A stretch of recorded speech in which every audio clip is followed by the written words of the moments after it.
Good evening, ladies as well as gentlemen. Papa Boris here, playing some more Pathfinder Adventures. It's time for the final scenario of the prologue, and in my opinion, one of the most notoriously difficult scenarios when you factor in the heroic rules and its placement in the adventure. So in the original Black Fang's dungeon, whenever somebody encounters the henchman of the scenario, every other character at the location has to also fight a copy of the ancient skeleton. And that just, makes it a little bit more difficult for the party to win while grouping up, because of course then you have to fight extra ancient skeletons. Now the heroic/legendary rules make it so that whenever anyone encounters a monster with the undead trait, so not just the ancient skeleton, but any undead monster, then each character at the location has to encounter an ancient skeleton henchman. Now the first time I saw this, I didn't grasp the full implication of this. I thought it was just like, oh, so now this happens whenever you find any undead monster, not just the henchman, but otherwise it's the same thing, so as long as you don't group up, it doesn't matter. Which is incorrect, because now it doesn't say each other character, it says each character. So that means that the character who found the ancient skeleton also has to fight an ancient skeleton. And I believe it is first you fight the extra one, and then you fight the one that actually determines whether you can close the location. Now this does make it harder for spellcasters to defeat the scenario, because they are not going to be using weapons, and so it's harder for them to have a repeat combat ability. Now, obviously, Sayoni can discard cards for a Fire Blast, but Ezrin's a little bit screwed, so if you are going to metagame things a little bit, what you'd want to do here is give Ezrin, like, a lot of combat spells for this scenario. I did not do any metagaming, so he's only got, like, 4, which is probably kind of low. Honestly, maybe why don't we do this? Why don't we actually swap out a strength for an invisibility? That way he can evade the extra one, at least an extra time. Yeah, that's, you know what, that's a good idea. Thank you, Stash. Thank you, Stash. I appreciate that. That was a nice little touch here. But yeah, if I were really metagaming this would be a combat spell, and Detect Magic would be a combat spell also. I didn't really do that, but yeah, just giving you some advice if you're going to play this on heroic or legendary in your own game. Let's go ahead and start this. This can be very difficult, obviously, if there are increases to the difficulties of checks. As we're going to see in a moment, there's also a really bitchy location here, which is very difficult to deal with this early in the game. Oh, brother. Oh, wow. Well, this is probably going to be a fail, but I'll stick to my promise of not re-rolling on my first attempt. But this is fucking ludicrous. So this is Night Approach, is one of the most infamous and horrid wildcard powers of all time. In the original rules of the game, you are allowed to pass on boons and just not even try to acquire them. Thus, it should be possible to avoid the risk of boons with Night Approaches. However, the rules have still not been implemented correctly, and at this point I'm beginning to doubt that they ever will be, which means that anytime you encounter a boon in a location, you just have to try to get it, and if you don't get it, then you lose a blessing, which is very difficult this early on before any skill feats have appeared. And then, of course, all Banes are harder by 2, which is going to be fun. I guess combos like that really make me question my promise to not re-roll the wildcard powers, because that is just fucking ridiculous. But okay, so now we have the scenario itself, which is very difficult because there's some very bitchy locations here. So we got the mountain peak, which has a bunch of monsters and barriers, and you have to do this check or bury a card each turn. Then you got the Warrens, which also is not great, because when you encounter a monster, a random monster is placed on top of another random open location deck. That includes the extra one that you fight per the legendary scenario rules. So if you find an undead monster in the Warrens, or if you find the henchman in the Warrens, then you have to attack the extra skeleton, which puts a monster on some location, and then you have to fight the monster you found originally, which puts another monster on. And God forbid there's 2 people at the Warrens, and you're just throwing monsters left and right. So you kind of want to save the Warrens for last. But of course, if the villain is there, you might not be able to get through it in time, and there's also the problem of the adjacent movement, which is designed quite fiendishly in this scenario, so that this mountain peak, which you also kind of want to save for the end, is tucked away behind the Warrens, which is a place you don't want to be at. Then we also have the Shrine to Lamash 2, a fan favorite. There's 3 blessings in there, and when you encounter one, you take 2 points of mental damage that can't be reduced. I do think it's a good idea to try to close this place early, simply because the longer that you wait, the more likely it is that you find the villain somewhere, defeat the villain, and then a blessing gets shuffled in here. Now, we do have the temple, which is good, and I have to try to remember to do this. If somebody encounters a villain, it's probably best to use the temple's ability, which means that when you encounter a monster, you can discard 2 cards to flee to the temple and evade the monster. So that's something I gotta remember to do because I don't want all these places getting shuffled up. And if I can figure out where the villain is, I mean, that's giving me like a chance to maybe temp close this, my way to victory. I will, of course, be losing a blessing every single time I fail to acquire a boon, which will happen often. And, God, I just hate night approaches. I just hate it, hate it, hate it, hate it. Well, alright, so we're gonna have to, let's see. Do I want to go put someone at the temple? Obviously, it's a nice location. Yeah, we're going to go ahead and put Sela here. She can flip cards from her deck, I guess, to pick up the blessings in here and keep exploring. Maybe she can get through this sort of quickly. And then Kira, I suppose, will go to the Shrine of Lamashtu to close it. We'll have Amiri take on the mountain peak. She can get out of here. There's, of course, the risk that somebody finds one of those barriers that causes everybody to fight a monster. So if Amiri is hanging out in the Warrens, that will cause an extra monster to appear, because she will encounter the monster from the barrier, and then because she's standing at the Warrens, it'll trigger the Warrens' ability, which is rather fiendish. I mean, I'd rather, like, avoid the mountain peak by being anywhere other than the Warrens, but the Warrens is the only option. So, well done, Obsidian. Well done. Alright, well, let's go ahead and put everybody everywhere else. So, Wisdom or Divine 6 is not the greatest for anybody here. Charisma or Diplomacy 6, I guess that's for Sione. We'll just put her there. So I guess Ezrin can take the Thessalonian dungeon. Although, Sione also likes the Thessalonian dungeon, obviously, but we'll keep things spread out thanks to the scenario ability. And I guess that leaves Harsk here, which is fine. He actually does have the Fortitude skill. So with some blessing help, he might be able to close it. Okay, so my main plan here is, frankly, to just find the villain, discard 2 cards to flee to the temple, and then put myself in a situation where I can temp close and hopefully find the villain in time. I mean, it's tough because once the villain is shuffled, you know, it's tricky to find him again, and I have not found any auguries at all so far, so that's unfortunate. Alright, Blessing of the Gods. It sucks to put that on the bottom because I would have liked to encounter that. That one is an auto pickup, so it dodges night approaches. But, well, let's take a look here. Hey! Alright, that's not bad. So, there's the Ancient Skeleton. But... shouldn't I be fighting the extra one first? Did I just spew a whole lot of BS at the beginning of this video? When you encounter a monster with the undead trait. Okay, this is a monster with the undead trait. Okay. Each character location must summon and encounter Ancient Skeleton. Well, I think this is the first one I found out. This does not look like the extra one. Okay, well... You know, maybe this is where I'll use the Holy Candle. Oh, yeah. I could do that. I could use the Holy Candle here. In this scenario, maybe that'll let me beat night approaches. Of course, it sucks to lose the Holy Candle, because I'm not in Adventure Deck 3 yet. I will not be able to put the Holy Candle back in my deck. But on the other hand, if I just never use the Holy Candle, then, you know, I just never use it, which is no good either.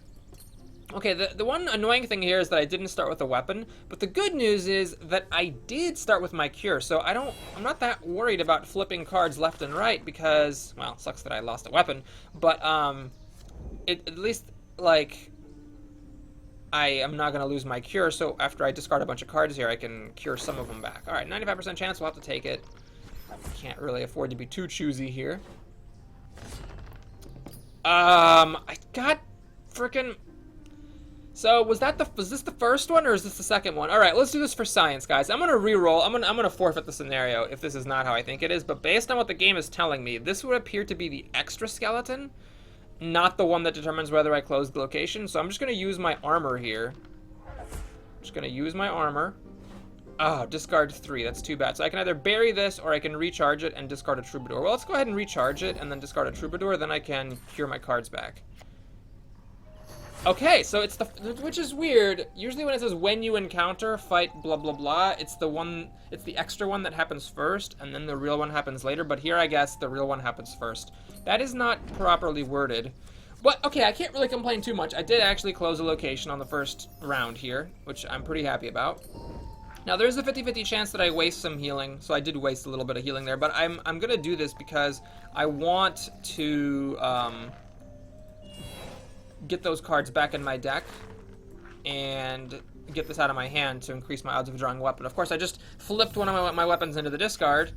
Hey, I got a good weapon. I got a couple of good weapons. Okay, lovely. That was a good start. Man, I just really hope I don't get fucked by this Night Approaches shit, because that could really wreck me. I guess, well, I do have the Holy Candle. Alright, so Harsk got his Holy Candle in the opening hand, so maybe that will help me out. Alright. Maybe I should have used Strength that time. Oh, God, I always forget about fucking Strength. Okay, anyway. There's Sanctuary. So now, this is a Divine spell, so I'm not getting any bonuses to pick it up. And it's also, you know, it's not bad, I guess. I can use this against the villain to keep the villain in place. That's not a bad pickup. I'm going to use the Codex, though, here, because I want to pick this up. Not only does it give me an extra exploration, but it helps me not lose a blessing. There's a 50% chance that extra Codex made the difference. Alright, and I even recharge it, which is a nice little touch. So I get an extra Explore, because I'm Ezrin. There's a wooden shield. Well, normally I wouldn't care about the wooden shield, but now, if I fail to pick this up, I lose a blessing. However, I'm still going to not spend blessings to pick this up. The reason is that if I spend a blessing to pick this up, it's worthless, and the blessing that I spent to pick it up could have been used for an extra Explore anyway, so it's not really coming out ahead to spend blessings. Oh my god, that was lucky. So I basically got a 1 in 4 chance of having an extra turn here, which is pretty sweet. I'm going to go ahead and, God damn it, I lost, oh, wait, I haven't cast any spells. I was like, oh, I didn't get to use the Thessalonian Dungeon, but I haven't cast any spells yet. Let's go ahead and pop Discard Magic. See what's coming up here. It's a battered chest. Well, that's fine. I'm not going to get it, obviously, with Ezrin, but I don't really care about getting new items, and it goes away after I fail it, so it's a really good barrier to find. Let's go ahead and take a peek here. Oh, yes, it's a magic item. Oh, okay, so this is, let me just talk about this for a second. So this is so awesome, because now, notice that this is a magic item, and because I'm using the character alternative, Ezrin, the Scholar, I get to draw it. Now, it's not, now you might think, oh, well, what's the big deal? You just drew an Amulet of Life. You're probably not even going to want this thing. But the thing is, because I got that Amulet of Life, now I clear it out from my deck, and I can get the other cards behind it if I cast more spells later in the turn. So that's what is so cool about being able to pick up those items.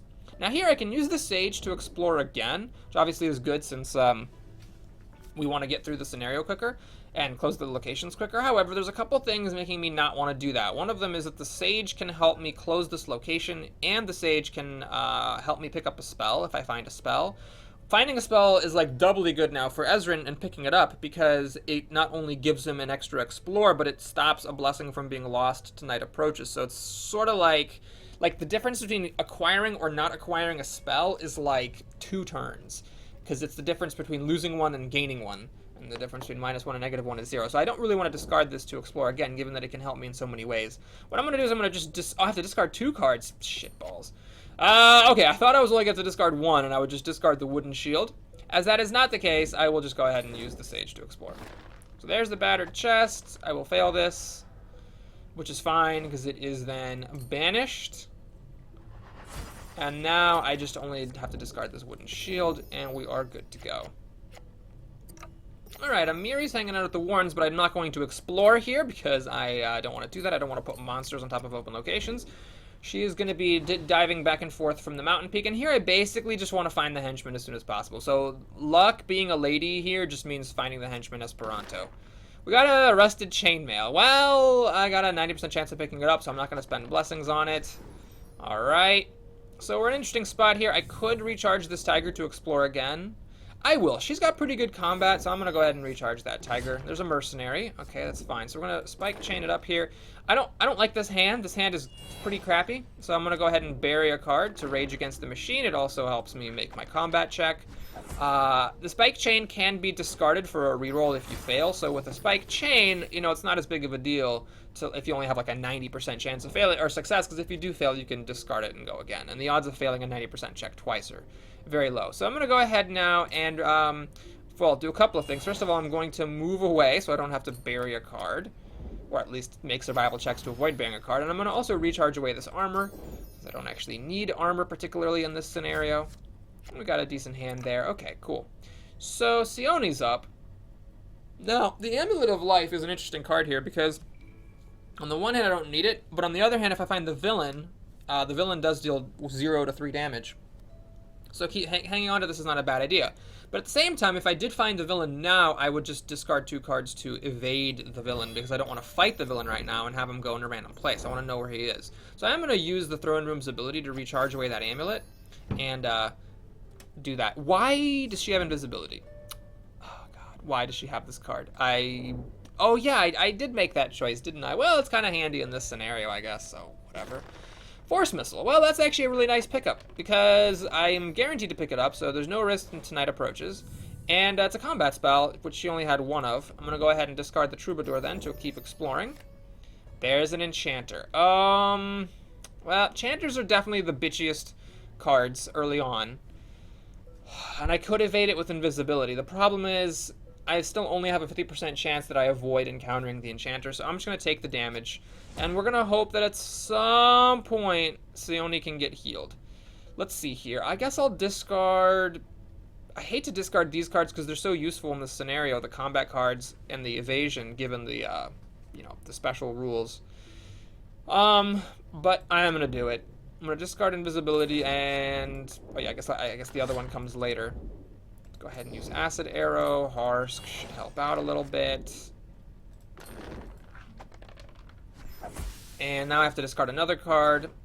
So I'm going to take a little bit of a gamble here. I'm going to discard Force Missile because I really hate to lose extra explorations. And I'm hoping that when I end my turn here, I could even go really risky and just play the Troubadour to explore again. But no, I'm going to end my turn here and hope I can pick up some combat spells. I didn't, but I picked up a Spyglass, and the Spyglass is kind of good because at least that lets me explore and see what's coming up. Alright, so I'd like to have Kira go cure Sione, but there's a bit of a gap between the two of them. And I guess Sione's just going to have to wait and get cured later. Right now, Kira's up, so she'll start against a large chest. This is a barrier. It'd be nice to get some new weapons, but... how greedy am I willing to be? Oh, their strength. Hilarious. Well, does this actually help me much? I mean, it takes me to a d8 plus 6. I'd still have to roll a 6 on this die, so I'd need to do something else besides that to help. I mean, getting some new weapons would be good. There's no lying about it. There's some nice weapons out there that I'd like to find. And right now we have a Blessing of Torag, which is a non-combat strength check. Alright, we're going to do this. So Ezra's going to cast Strength, which should allow him to use the Thessalonian Dungeon, except the game is bugged, so it's not letting me. Awesome. And I'm going to have Kira herself spend a Blessing for 2 extra dice. So I'm going to do this. I'm going to pick up these extra weapons here. It was a bit greedy of me, for sure. But if I fail the scenario, as I think is pretty likely anyway, it'd be nice to get some better weapons to help in the future. So what do we get here? Well, we got the fan favorite Deathbane Light Crossbow, which actually is quite good in this particular scenario, because it works well against undead. We got short swords, which are total garbage, and then a battle axe +1, which is pretty bad. I'm not even sure it's better than a... No, it's better than a longsword. It's better than a longsword because the d6 +1 is the same as a d8. Yeah, it's better than a longsword, so that's not the best pickup, but at least I got 1 good weapon, so that's something. Let's go ahead and do this for a free explore. Got rid of... Oh my god, that was really good! Holy crap, that was amazing! Because what this thing does is that if you encounter a boon or a monster that isn't a villain or henchman, it's banished.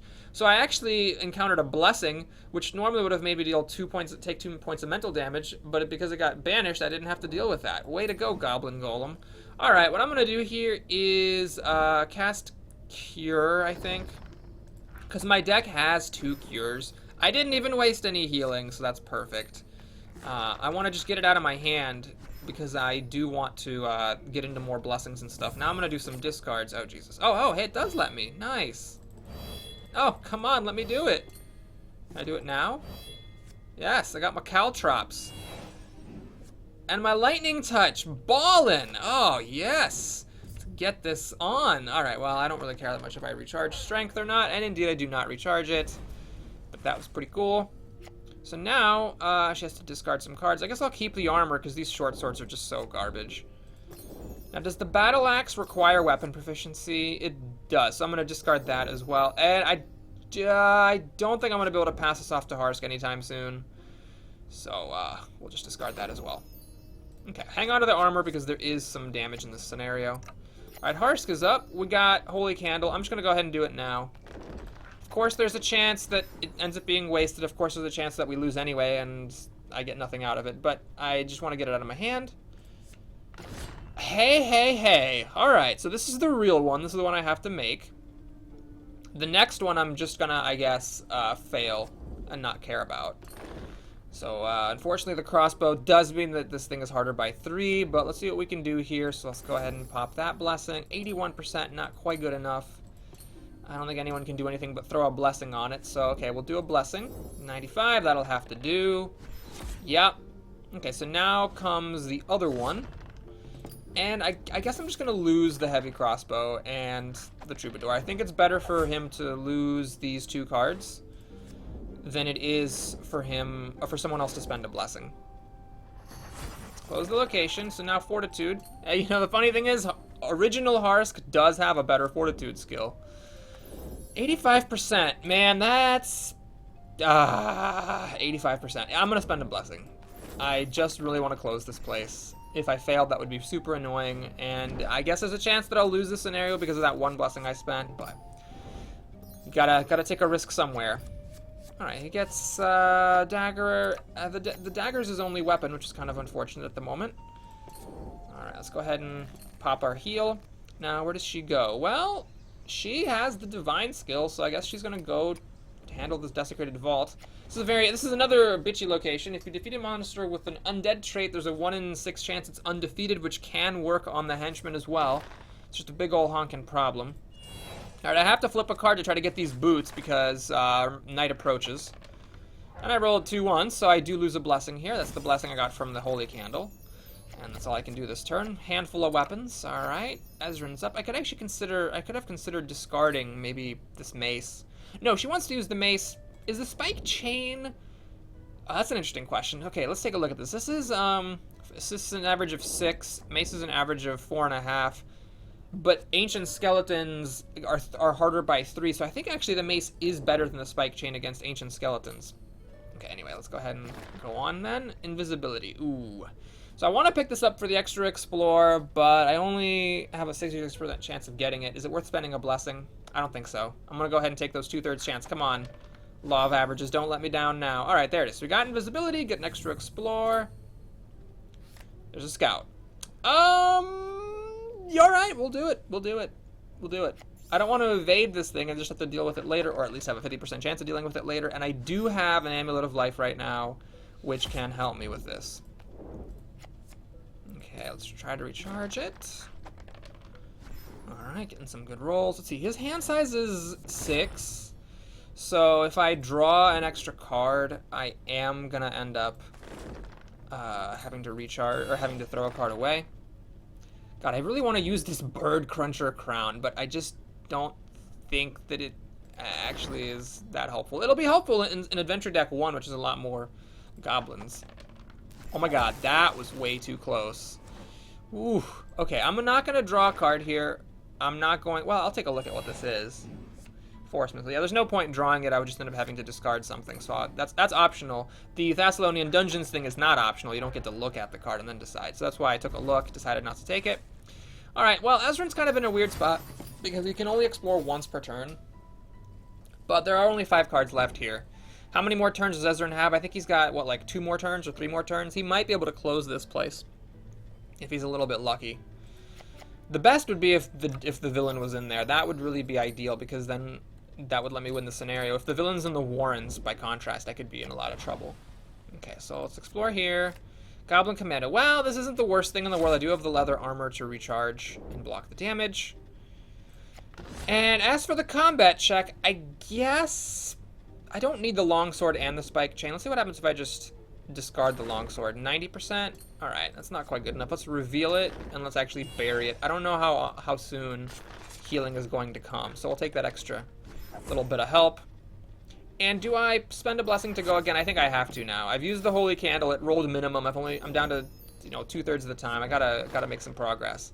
All right, ambush. We're gonna fail this and fight a monster. There's a 50-50 chance of it being the henchman. So, hoping for the best. It's the henchman. All right, thanks, ambush.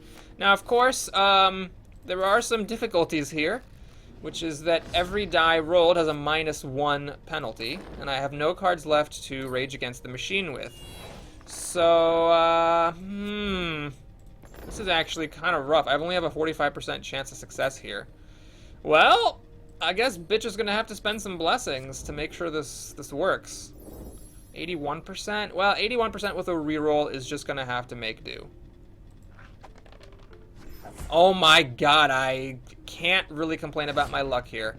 Alright, now this one... Is this one gonna also have a -1 penalty? No, this one does not have the penalty. So do I spend an arrow from Harsk in an effort to preserve Amiri's spiked chain? Well, what's in her discard? She actually still has 3 more weapons in her deck. Yeah, we'll just roll this. And I got lucky, so I get to keep my spiked chain without having to spend a resource. Nice. Now, we do need to, unfortunately, close this location. Luckily, she's got that sweet, sweet +3 survival, and she can rage to improve it.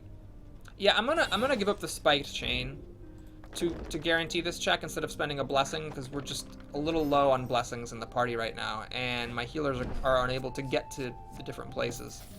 Okay, this is actually really good, so we will indeed, well, I actually have to think about this. Okay, so if I stay here, then I get to do a scouting, but if I scout the Warrens and the top is a monster, then on my next turn I'm just gonna have to end up, going here and not exploring, which sucks. But there's only 2 out of 10, a 1 in 5 chance of it being a monster that I don't want to fight, because the Warrens only has 2 monsters in it. If I do find the Henchman, then I would actually, I would sacrifice it. I would have a monster be put on top of another location in order to get the Warrens closed.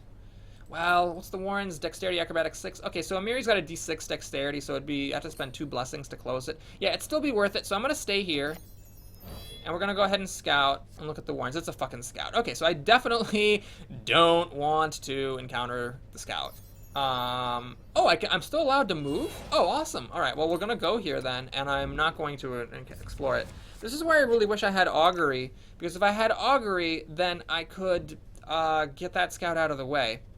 Okay, so Sione has no combat spells, so I am going to recharge away Thieves' Tools and hope I've drawn a combat spell. I didn't. Well, I guess the next thing then is to pop the Spyglass and see what's here. Alright, no bad stuff. Well, she's not going to be able to pick up the Fortitude chest, so I guess what I'll do is I'll switch those 2 cards. And we'll just fail the battered chest. I'm getting lucky with these barriers, man. If these had been, like, really, really bad, like everybody fights a monster type of barriers, this would be a lot harder. Do I explore again, knowing that I'm going to have to lose a card to this frickin' chain shirt? Constitution Fortitude 6. So it's Amiri and Harsk who could pick that up. And Amiri's there. Harsk is there. Harsk could actually come get it. Harsk doesn't even want to go in that direction. So sure, let's do this. Let's fucking stride on Harsk and have him move there. And then he can come and try to get that chain shirt. We'll try it that way. Alright, there's a combat spell. Perfect. Alright. Kira's up. And I guess we're just going to keep exploring. Alright, well that had to happen. So I guess we'll get rid of a chainmail and a mace. And I've got a pretty good chance of picking this up, so I'm just going to take my 4 to 5 chance. That's going to have to catch up with me at some point. I'm going to just pass here and hold on to that blessing. I think that the blessings are very useful right now. My party's running a bit low on the blessings. I'm not going to explore the Thessalonian dungeon with Harsk. I'm instead going to go here and try to pick up this chain shirt. I do only have a 60% chance of grabbing it, but it's worth it. It's not worth it to spend a blessing, I don't think. Well, we tried and we failed. But now, at the very least, I do get to scout, so I know what's coming. And it's the... Oh my god! Oh, wow, that's so good! Oh, that's so good. Okay. Wow, that was really lucky. It's so lucky that the shirt... Man, that sounds like a racial slur. Actually, is it a racial slur? Shirt? It sounds so much like a racial slur, I might be offending people horribly. Okay. Anyway, it's that Elven Chain shirt got Harsk to move over here, and he just happened to scout and find the villain. Now we can really think about how we're going to win this scenario. Well, okay, first of all, I guess I have to do this before the game will let me do anything else. Pit trap. Actually, that's pretty annoying. Oh, she's got decent wisdom. Okay, but we'll come back to that. We'll come back to that. Okay, let's take a look at the situation here. So we got the villain here. Yeah, I think we're ready to win this thing. I really think we are. Yeah, because, okay, so somebody's got to have to temp close the Warrens. This is the big problem. Nobody's really good at dexterity. I think Sione has the best dexterity, and she's not going to get over here in time. That would take 5 turns. Notice how significant the movement, restricted movement is on a 6-player party. Because, like, in a 2-player game, you could just waddle over here, but Sione does not have 5 turns left. She only gets 1 turn out of every 6, so she literally cannot make it to the Warrens in time. Which I never thought about before, but wow, that is actually really kind of a problem. Oh, no, wait, there's a better path. I can go like this and this. Oh my god. Well, anyway, she can't get over there, is the point. And no one else is that good at dexterity. So I guess Amiri's gonna have to close it. We're gonna have to save 2 blessings for it. Luckily, Kira did find a blessing of Calistria, which is dexterity. So Amiri can do that. Kira herself can definitely banish a blessing of the gods to close the Shrine of Lamashtu. Ezrin needs an intelligence or arcane 7. Well, now later in the game that would be an auto succeed. Here, yeah, he's got d12 plus 1, so we do actually need a blessing to help with that. So that'll be like a blessing. Honestly, I need to roll a 6 on the dice, so 2d6, 2d12 to get a 6. I mean, it's pretty likely to succeed, but it's not guaranteed. Then Sela has to do this. This is actually okay, I think. Divine 6, so she's rolling a d10 plus 1 plus a d6. That really should have a blessing as well. So I'm basically going to need, let's see, 1 blessing here because it's dexterity. Another one here, that's 2. Another one here, that's 3. Another one here, that's 4. So I need 4 blessings, at least. And plus whatever help I need to actually defeat the villain. Let's take a quick look, though. I guess it's like I have to go here to look at other locations. So we're looking at combat 12, and whoever fights him has to be able to take this damage, which basically just means they need to have an armor, any armor other than a shield, I guess, or an amulet of life. And Harsk can help. Does Sione have a damage blocker at the moment? She does not have a way to block damage. She actually also has a dexterity blessing. Interesting. So let's say worst case scenario, if Sione takes 3 damage, then she'd have to lose the standard bearer, the troubadour, and then a blessing, which sucks. Yeah, it's not the greatest, but okay, let's count. So she's got 3 blessings. Worst case scenario, she loses 1, so she's got 2. Harsk has 3. Kira has 3. Amiri has 2. Ezrin has none because he's Ezrin, obviously. And Sela has 1. I actually have enough blessings. I have, let's do a count again. 1, 2, 3, 4, 5, 6, 5, worst case scenario. 6, 7, 8, 9, 10, 11. I have enough blessings that I can, like, overspend and still do okay. Like, I could spend 2 on Amiri. Kira banishes here, so that's 2, 3, let's say 4, 5 to be safe on Ezrin. 6 to be safe on Sela. Oh my god, my cat's barfing. God damn it, Luna. Luna, you're just the goddamn worst cat. Okay, well, at least she didn't barf on the furniture. Anyway, so I think we have enough. So basically what I need to do here is I need to move Harsk away. And then that way he can help with the combat. He can sniper shot an arrow and discard a light crossbow. Although, yeah, we'll just do that to be safe, and then Sione will take on the boss. Yes, I think that's got to be the best move, right? Harsk can even like pass her an armor. Yeah, he can even pass her the armor before he leaves. Okay, now there's no stride, right? Neither of you guys have your movement cards. Okay, so that means that there is no point. Sorry for all that long analysis, but that means that there is no point to encountering this pit trap, because it would just spend blessings that I don't want to spend. So what I'm going to do here is actually discard all of Sela's weapons, and hopefully get some more blessings. Got 1 more. Okay, that's good. Ezrin now. Does he have any cards in the deck that are useful? He interestingly does not have any cards that would be useful to somebody else. I guess, yeah, his strength. Well, Sione's not even going to use strength. Yeah, okay, so, yeah, he doesn't need to discard any cards because he's got nothing that's useful. So, oh, no, wait, he does. He has sages. Right, what am I talking about? A sage could help him close the location, so he does want to discard some cards. Let's get rid of that and that. Honestly, I should just get rid of all the cards. It's a little bit risky, I guess, in case I fail to defeat the villain or a location fails to close. But yeah, if that happens, then we'll just replay the scenario, and who gives a shit.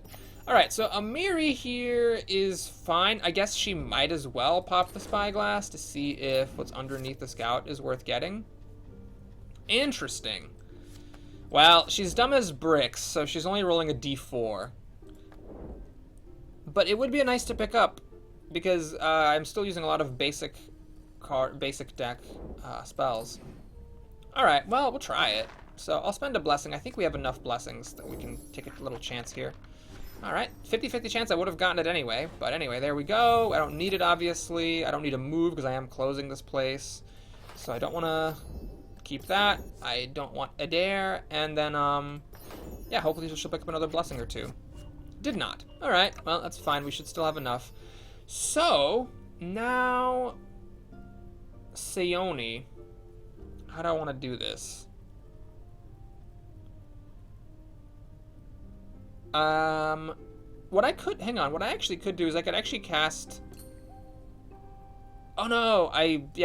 This was drawn at the end of his turn. So, yeah, I can't cast Stride. So, what I could do is I could, move her. No, I need to keep her where she is. Yeah, I'm going to keep her where she is. Does she have that Amulet of Life? She does. Okay, so I might actually just be able to draw the Amulet of Life. Let's go ahead and discard the 2 cards that I wasn't going to use anyways. See if I can get that Amulet back. Got it back. Alright, so Harsk doesn't even need to give her the armor anymore. Kira's fine where she is. Does she have any more blessings? She does have a few more blessings, so I guess I'll discard the Mace and the Thieves' Tools and try to pick up some more blessings. Alright, Harsk does not need to give Sayoni the armor because she's got the Amulet of Life, which blocks 3 damage, which is the most that Black Fang can deal. So all Harsk has to do is move aside. And I guess I can move him here in case Ezrin fails his check. We can have Harsk take another crack at it. Obviously, that's not ideal, but that's what we'll do. And then I don't need... Oh, I can take a look at this. Arcane Armor. Well, that's worthless. If it had been Augury or something, I would have actually delayed another round. I don't need the armor. Don't need the dagger. Maybe we can get another blessing. I'm actually very close to dying, but we should be fine. Didn't get anything useful. Okay. So, Sela. What you doing, girl? I guess, she might as well try to get one of these blessings. Yeah, I don't want to cure because if I cure, I'm less likely to pick up a blessing. So I guess we'll discard that. And sure, we'll discard cure because I don't need it anymore. She did get another blessing, which was nice. Ezrin, nothing matters. Everyone's in place, so there's nothing for him to do, really. He's got the sages that would help him close the location. And he can get arcane armor. I guess I could explore with Ezrin. The problem is if something weird happens and he ends up getting killed, it'd be annoying. This isn't actually useful. So I could, like, spend the Codex to pick this up. Or spend a sage to pick it up, because I guess I don't need both sages. Get the extra explore, but this is the last spell in the deck, so I know I'm not going to get Augury here. Yeah, it's just too bad that that wasn't Augury. And that I have not even laid eyes on a single Augury this whole time. So let's go ahead and pass. Amiri, does you have any more blessings? She's got 1 blessing in there. I guess there's no reason not to do this. So we'll pop the Troubadour, get rid of the Thieves' Tools, and the Mace. And get that extra blessing. Good. Now Sayoni's going to fight the villain. Let's just check to make sure everybody's in position and there's no open location by accident. Nope, everything's closed or everybody's in position. Great. So here we go.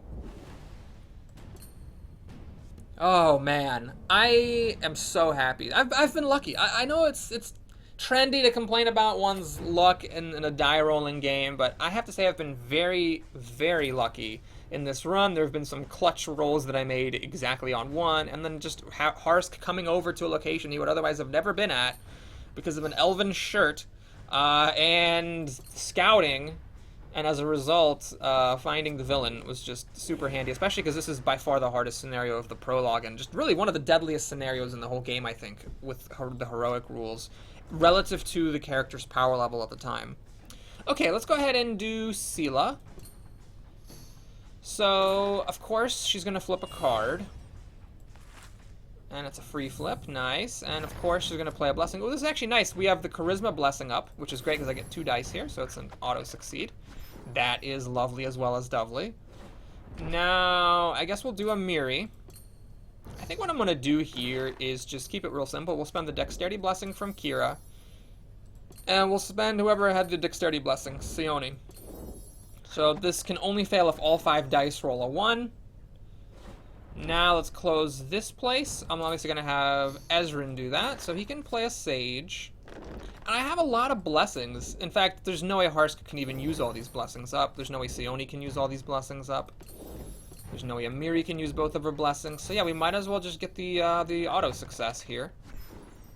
I actually rolled a couple of 1s on those d12s. And now we're done closing, so Sione just needs to take down this dragon. I'm not going to encounter it. I'm very optimistic and hopeful that, oh god, that some random bug doesn't cause this to fail.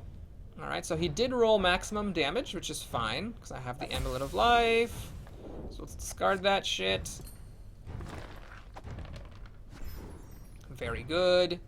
And we got the Force Missile here, so Force Missile, Blessing. Hars can help out quite a bit with the Blessing and the Crossbow. Age of Decadence, you're a great game, but I don't actually, go away, thank you. Okay, let's go ahead and recharge a Guide. Oh, I already played a Blessing. Alright, I guess this is all gravy from here. Everybody hop aboard the gravy train. There we go. Sayonara, Black Fang. Oh my god, I'm so happy. I was really afraid of that scenario. Well, I'm glad I implemented my rule of not re-rolling the scenario effects, because that was probably, I don't know if it was the hardest, but that was definitely one of the hardest combos that you can possibly get this early on. And we did it! Woo! So thanks for watching, everybody. Hope you enjoyed it. Please like and or subscribe. And I'll see you again soon with some more Pathfinder Adventures. Now, as for the scenario rewards, the way this works is that everybody picks a card type and draws a card of that type from the deck. I need some fucking augury, so I'm just going to have everybody take a spell and hope to get augury. That's really the only thing I'm trying to do. If there's an acid arrow in there, or holy light or something, you know, that's great. But I really just want to find augury. Man, the auguries are just hiding out. Oh, improved arcane armor. Oh, by 3. Wow. Definitely gonna drool all over that now. Oh my god, arcane armor, why? I already said no. No means no, arcane armor. Oh, this thing. Okay, that's garbage. Well, Harsk, you're our last best hope for peace here. Okay, I can't complain about luck. I've had some very lucky rolls, but the fact that I have not even seen an augury the entire run is definitely, you know, frustrating. But okay, let's go ahead and get our skill feat. This is not the reward for completing Black Fang's dungeon. This is the reward for completing the prologue, so all 3 scenarios. Pretty easy stuff here. Yeah, this game doesn't really give you much choices with skill feats. In the next base set, Skull and Shackles, really in all the subsequent base sets, it's a little bit more complicated. You can't just, you know, necessarily put all skill feats in your primary attack trait and know that you're doing the best thing for your character. But in this game, you definitely can. So Sela fights with strength, Ezrin fights with intelligence, Amiri fights with strength, Sione fights with charisma, Kira fights with strength now, and Harsk fights with dexterity. So that's all there is to it. Yes, I would like to confirm my choices. Thanks. Now let's go ahead and do a little bit of deck building. So, guidance. Suck a dick, guidance. Alright, so that's all we need to do there. Ezrin. I mean, Sanctuary is a tempting card. Unlike Invisibility, it puts the monster back on top, which is great for villains. But unlike Invisibility, it has the mental trait, which means that a lot of monsters are immune to it. In particular, some monsters that you might like to evade. So, it's a little bit worse. This is a divine spell, so it'll get banished on use. So I really wouldn't even necessarily want Ezrin to have it, because then if I picked up some junk spell at the end of the scenario, I'd be stuck with it. So let's get rid of Sanctuary. Eloquence is, well, I've already thought about this. Is a basic card, so I had the option before, and I just don't think it's quite good enough to cut it. It really helps Sione on her combat checks, or it can help somebody pick up the odd ally, but it's not worth the card slot. Let's get rid of, I don't want 2 invisibilities, that's for sure, so I guess this is fine. We got 1, 2, 3, 4 combat spells and evasion. Movement, which has been kind of handy. Strength, which helps like 3 different characters with combat. And Detect Magic for a little bit of scouting. Detect Magic's probably the weak link here, but I don't think anything makes enough of a difference to take it out. Okay, definitely don't want Rusted Chainmail. Ooh, Acid Arrow. Alright, so let's give Ezrin one of these in place of Force Missile. Little bit of an improvement. Arcane Armor can go suck itself. And I guess, you know, I don't think she needs invisibility. That seems a little weird. Yeah. The movement is so crucial. And on Legendary, I just don't know if she really needs that evasion. I guess we'll see. Maybe if I regret it, then I can put it back. And Mirror Image is totally crap. She got a bunch of garbage here. Okay, but let's take a look. So the Battle Axe +1, that is an upgrade over like a longsword. So we're... Uh-oh. I hope that's not a problem. So let's get rid of the longsword and put in this Battle Axe. And then she definitely doesn't want the Deathbane Light Crossbow. We'll give one of these to Harsk. We'll keep the dagger in case I want a little bit of extra punch in a particular fight. Now... Arcane Armor. Got so much Arcane Armor. He needs an item. Well, Potion of Glibness, I guess, gives me a little bit more flexibility than a second Thieves' Tool, so we'll take that. Let's take a quick look at View All. Make sure I don't throw away something I regret. Well, I did throw away Thieves' Tools. So does everybody have Thieves' Tools? Yes. Yes. Yes. Yes. Yes. And yes. Okay, I don't necessarily need to double up on Thieves' Tools. Eloquence, Force Missile, Improved Armor. Fucking Improved Armor. And okay, so I guess that's that. Let's go ahead and throw away... What? But what about the stash? Doesn't that menu come up where I have to throw away stuff from the stash? Why is it letting me just keep on going? Well, anyway. Wait. What in the... Oh, God. Okay. No, I need to go to the stash, and I want to throw stuff away from the stash. Okay, that's a bit of a weird bug. My stash is overflowing at the moment. I'm at 18 out of 10, and I don't know how to throw stuff away. So, well, I'll deal with that offline. I guess that'll do it, folks. Thanks for watching, and I'll see you again soon. Take care.